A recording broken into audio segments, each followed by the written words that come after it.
Hi, I'm Jeremy Brown, and today I'll be walking you through my final project, which I called Recipe Resolver.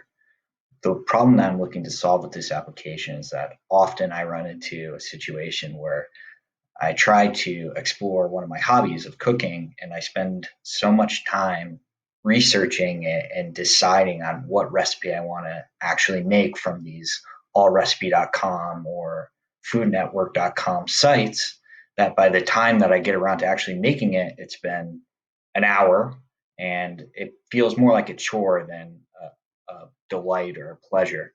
So this application tries to mitigate that. I will note before we start that I did create an account prior to this walkthrough, and that adds a little bit of functionality to that.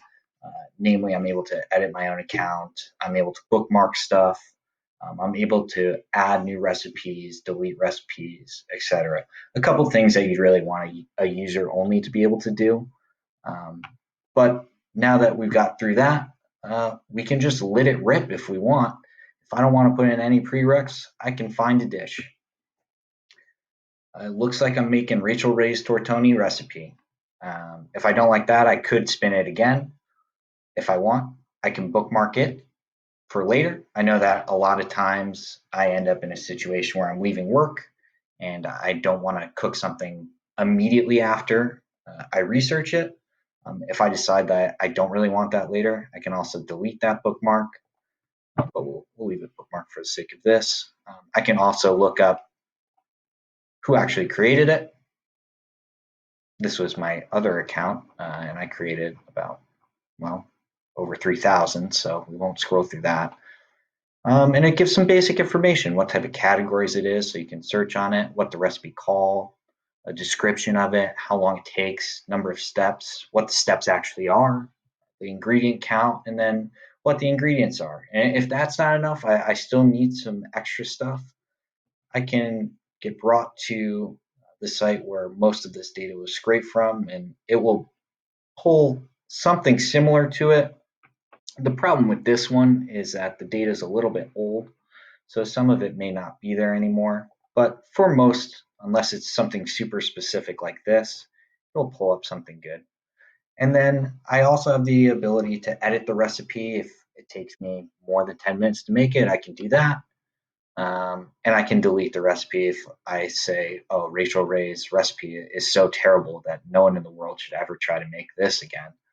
I could delete it in theory. But another piece of functionality, which I think is pretty important and is kind of needed, is I know myself, I'm pescatarian, so I wouldn't want something with meat in it. I can search by that, and looks like I'm cooking salmon. Um, and the same goes for a couple of other prerequisites. I got the dietary restrictions. Of course, we could add more. I'm sure I missed a couple, such as dairy free, but those are easy to add. This is just to illustrate the point. Some other features that we have on here is if I decide I don't want it to generate something for me right off the bat, I can go to a list of all the recipes. I can add a recipe in there if I would like. I decide that there's something I would like to share with the world. We have a form for that. And then on the recipe itself, if I decide I want to make, I don't know, lamb,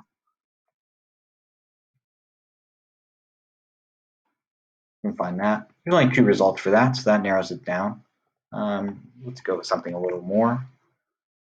Chicken, and I can do it by, let's say I want to make it in less than 10 minutes. And that'll bring down quite a few options for me to make. Additionally, I can go to the user page, and this is similar to anyone that you look at, whether it's a contributor or whether it's your own. You'll see what bookmarks you have, and you're able to click on the recipe there. You can also edit the account if you want, and that really rounds out the functionality for this. It's, as I mentioned before, pretty bare bones, but it does I think, really important task that I will use in the future, and hopefully some other people will be able to use it too. I hope you enjoy it. If you have any questions or comments, please let me know and I'd be happy to answer it. That is all. Thank you.